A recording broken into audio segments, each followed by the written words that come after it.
কিয়ামতের দিন বান্দার চুল পরিমাণ নেক আমল আল্লাহ স্বীকার করবেন না। ফামান ইয়ামাল মিসকালা যাররাতিন খায়রান ইয়ারা ওয়া মান ইয়ামাল মিসকালা যাররাতিন শাররান ইয়ারা। আমার আল্লাহ হলেন ন্যায় বিচারক। কিয়ামতের দিন বান্দার চুল পরিমাণ নেক আমল আল্লাহ স্বীকার করবেন না। বান্দার চুল পরিমাণ বড় আমল আল্লাহ এদিক সেদিক করবেন না। ইনি হলেন আমার আল্লাহ। এখন চিন্তা করেন ভাই, আপনি যদি দুনিয়ার জমিন থেকে গুনাহ করে যান, বান্দার জন্য দুটি সময় বড় কঠিন দুনিয়ার জমিন থেকে নিয়ে। প্রথম সময়টা হচ্ছে বান্দার সাকরাতের সময়। যদি বান্দা ইমানদার হয় তাহলে আরামের সহিত জান্নাত দেখে দেখে কালিমা পড়ে সে দুনিয়ার জমিন থেকে চলে যাবে।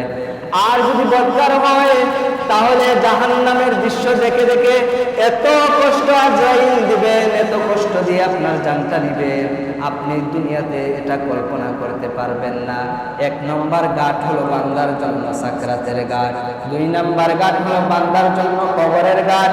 যদি কোনো বান্দা কবরের সেই ঘাটটা পের হতে পারে তাহলে এই বান্দার জন্য সব রাস্তা আমার আল্লাহ খুলাসা করে দেন। বলেন না সুবহানাল্লাহ। কিয়ামতের ময়দানে সর্বপ্রথম আমি আসার পর থেকেই নামাজের ওয়াজ করতেছি, কিন্তু আজ 3 মাস 4 মাস হয়ে গেল একজন নতুন মুসল্লির দেখা পেলাম না। এই ওয়াজগুলো আমি কোথায় করি, কার জন্য করি, এখন পর্যন্ত একজন নতুন মুসল্লি মসজিদের মধ্যে দেখতে পেলাম না। এই